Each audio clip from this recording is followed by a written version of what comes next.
अब तक मैंने आपको ढेर सारे एससीपीज के बारे में बताया है। कुछ बहुत डेंजरस थे, तो कुछ थोड़े कम, तो कुछ एकदम ही सेफ।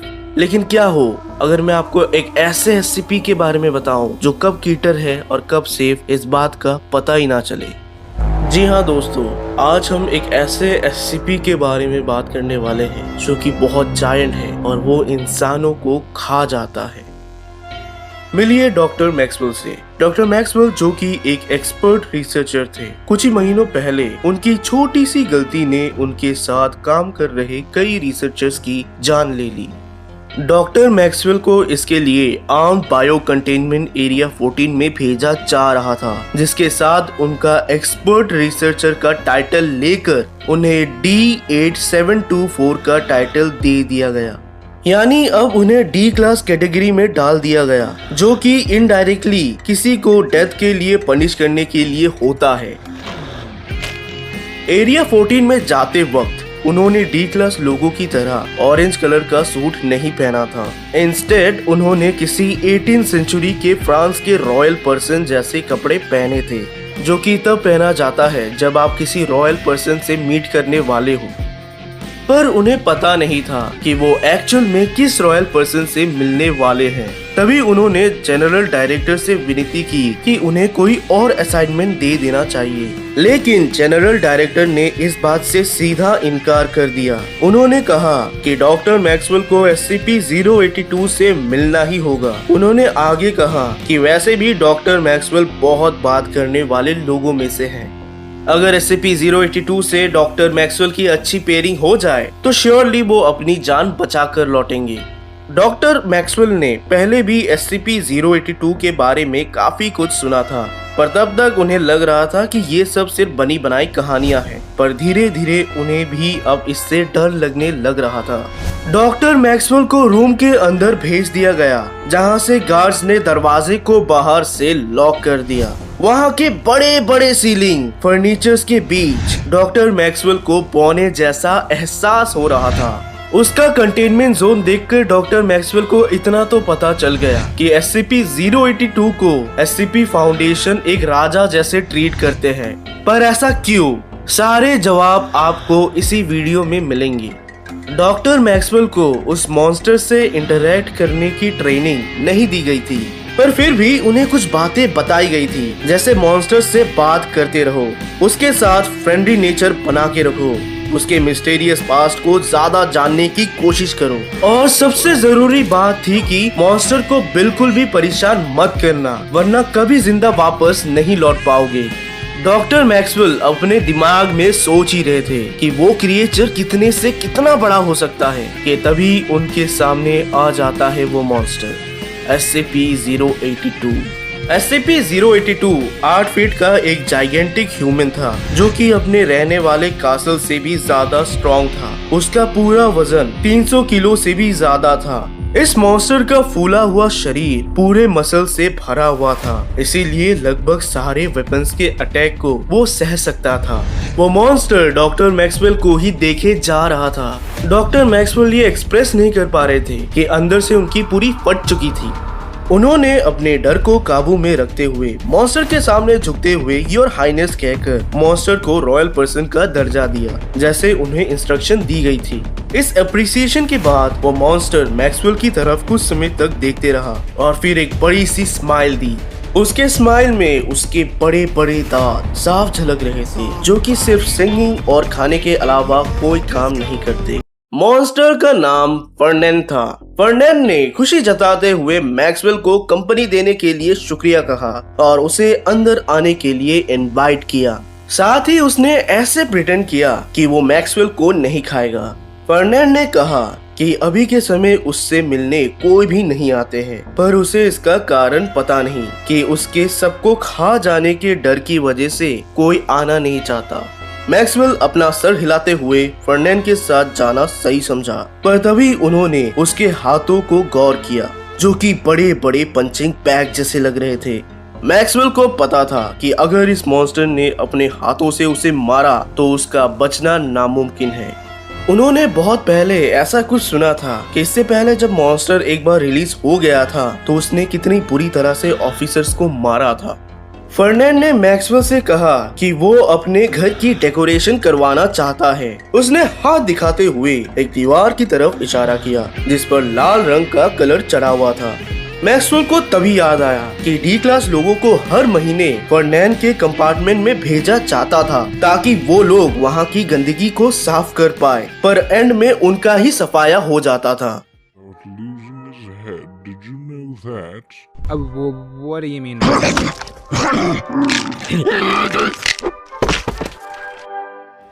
फर्नैंड ने मैक्सवेल को अपने ह्यूज डाइनिंग चेयर पर बैठने को कहा और वो खुद ऑनियन सूप बनाने के लिए चला गया। मैक्सवेल उस चेयर पर बैठकर ऐसा महसूस कर रहा था जैसे कोई छोटा सा बच्चा बड़े लोगों के चेयर पर बैठ गया है। फर्नैंड अपने बड़े से नाइफ से प्याज को काट रहा था ताकि वो सूप बना सके। मैक्सवेल ने फर्नैंड को अपने बड़े से चाकू से प्याज को काटते हुए देखा। वैसे उसने अभी तक अपने डर को जाहिर नहीं किया था, पर उसकी बड़ी सी चाकू देखकर उसके भी पसीने निकलने लगे। मैक्सवेल जानता था कि इस मॉन्स्टर को बस ऐसे ही किन्हीं कारणों के वजह से कैनिबल नहीं कहा जाता है। उसने अनगिनत गार्ड्स को मार कर खाया था। फर्नैंड में अलग बात ये थी कि जब ये मॉन्स्टर शांत रहता था तो वो रिसर्चर्स को खुद अपने बारे में डिटेल्स बताकर उनकी हेल्प करता था, पर ये डिटेल्स हमेशा झूठ साबित हुई। SCP-082 को फेस करने से पहले मैक्सवेल ने उस मॉन्स्टर के बारे में थोड़ी बहुत रिसर्च करी थी, जिसमें उन्हें पता चला कि जब जब इस मॉन्स्टर को उसके नाम फर्नैंड से बुलाया जाता था तो वो बहुत कामली जवाब देता था। क्योंकि ओवरऑल देखा जाए तो फर्नैंड एक इंसान ही था, पर उसका शरीर कैसे एक इंसान के मुकाबले इतना जाइगेंटिक हो गया इसका पता किसी को नहीं चला। सभी ये पता लगाने में लगे रहे कि ये प्रॉब्लम जेनेटिक थी या सुपरनैचुरल, पर उन्हें बस इतना ही पता चला कि ये बहुत ही डेंजरस और अनप्रेडिक्टेबल क्रिएचर है। चाकू की धार को देख डॉक्टर मैक्सवेल बहुत बुरी तरह से डर गए थे, पर तभी फर्नैंड ने प्याज के आखिरी टुकड़े को सूप के अंदर डाला और अपने फेवरेट कैरेक्टर डॉक्टर लेक्टर के बारे में बात करने लगा। असल में फर्नैंड प्रॉब्लम सॉल्विंग और मेमोरी मैपिंग में बहुत अच्छा था, पर उसे फिक्शनल और रियल कैरेक्टर्स के बीच का डिफरेंस कभी पता ही नहीं चला। उसे सब कैरेक्टर्स रियल ही लगते थे। वो जितने भी फिक्शनल मूवीज देखता था उसे वो सब डॉक्यूमेंट्री और रियलिटी शोज लगते थे। ऐसे ही एक show the silence of lamps के डॉक्टर लेक्टर का फर्नैंड बहुत बड़ा फैन था और वो उससे मिलना भी चाहता था। इसलिए फर्नैंड बार बार डॉक्टर लेक्टर के बारे में ही मैक्सवेल से बात कर रहा था। डॉक्टर मैक्सवेल फर्नैंड को रियलिटी और फिक्शन के बीच का अंतर बताना चाहते थे, पर उन्हें पता था कि पास्ट में इसके वजह से क्या क्या हुआ था। इसीलिए मैक्सवेल ने सिर्फ इतना कहा कि डॉक्टर लेक्टर बहुत ज्यादा बिजी चल रहे हैं और जैसे ही वो फ्री होंगे वो जरूर उससे मिलने आएंगी। फर्नैंड ये बात सुनकर बहुत खुश हो गया और 2 बड़े बाउल्स में सूप को लाकर टेबल पर रख दिया। फर्नैंड इस बार डॉक्टर मैक्सवेल के थोड़े करीब बैठा था। मैक्सवेल ने इस बात को नोटिस किया कि इतने करीब बैठने से उन्हें फर्नैंड से खतरा हो सकता है, और क्योंकि वो अब एक डी क्लास पर्सनल है तो अगर उनके साथ कुछ उल्टा सीधा हो भी जाता है तो कोई भी उन्हें बचाने नहीं आएगा। फर्नैंड बात करते हुए अपने बड़े चम्मच से सूप भी पी रहा था। मैक्सवेल ने भी हूबहू ऐसा ही करने की कोशिश की ताकि वो पोलाइट नजर आए और उन्हें कुछ खतरा ना हो। तभी मैक्सवेल ने फर्नैंड के बोलने के तरीके को नोटिस किया। फर्नैंड अब हैवी इंग्लिश और फ्रेंच वर्ड्स बोलने लग गया था। धीरे धीरे फर्नैंड के बोलने का तरीका बदल रहा था। उसका एक्सेंट किसी विक्टोरियन जेंटलमैन जैसा लग रहा था। अपने बोलने के दौरान फर्नैंड बार बार टेली हो the game is a foot बोल रहा था। पहले तो मैक्सवेल को इस चीज ने बहुत कंफ्यूज किया, पर जल्द ही उन्हें पता चल गया कि फर्नैंड गेम खेल रहा है। सबको पता था कि फर्नैंड एक बहुत बड़ा झूठा है। वो अपने अंदर के कैरेक्टर्स और थॉट्स को बदलते रहता है। इसी दौरान वो कभी कभी vampire, homunculus, big bird, André the Giant, Napoleon, Obelix, doctor Bright, the Hulk, Alexander the Great, captain Hook, Sherlock Holmes और कभी डॉक्टर फ्रैंकेनस्टाइन भी बन जाता है। डॉक्टर मैक्सवेल को इस वक्त अपनी जान पर साफ साफ खतरा दिख रहा था, इसलिए वो भी फर्नैंड के साथ गेम खेलने लगे। जब फर्नैंड शेरलॉक होम्स का कैरेक्टर प्ले कर रहा था तो उसके against doctor Maxwell doctor John Watson का कैरेक्टर प्ले करने लगे। डॉक्टर मैक्सवेल ने फर्नैंड की इन्वेस्टिगेशन की बहुत तारीफ की और साथ ही उससे सवाल भी पूछते रहे। इस तरह दोनों काफी लंबे समय तक ये गेम खेलते रहे।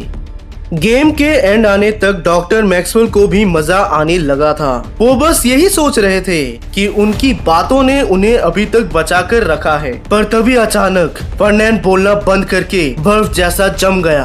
फर्नैंड किसी पागल कुत्ते की तरह डरावने तरीके से डॉक्टर मैक्सवेल को देखे जा रहा था। फर्नैंड ने अपना बड़ा सा मुंह खोला और मैक्सवेल की तरफ बढ़ाने लगा। डॉक्टर मैक्सवेल समझ गए थे कि अब उनका बचना नामुमकिन है। वो यही सोच रहे थे कि उनके जवाबों का उन्हें कोई फायदा नहीं हुआ। तभी फर्नैंड डॉक्टर मैक्सवेल के बहुत करीब आ गया, जिससे उसके ऑनियन सूप का स्मेल डॉक्टर मैक्सवेल को आने लगा और अगले ही पल फर्नैंड गाना गाना शुरू कर दिया। फाइनली डॉक्टर मैक्सवेल को पता चल गया कि वो अब सेफ है और फिर वो फर्नैंड के साथ गाना गाने लगे।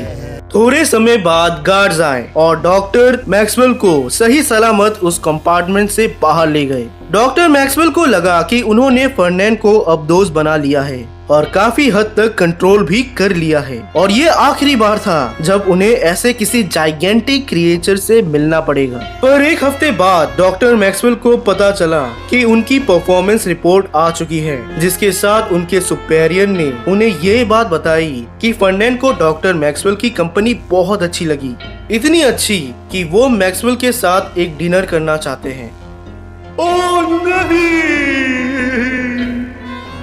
ये तो भगवान ही जाने कि आगे डॉक्टर मैक्सवेल के साथ क्या होने वाला है। पर अगर आपने मेरे चैनल को सब्सक्राइब कर लिया है तो आपका तो बहुत अच्छा होने वाला है। और अगर आपने अभी तक नहीं किया तो जरूर से सब्सक्राइब कीजिए, क्योंकि हम ऐसे ही वीडियोस लाते रहते हैं।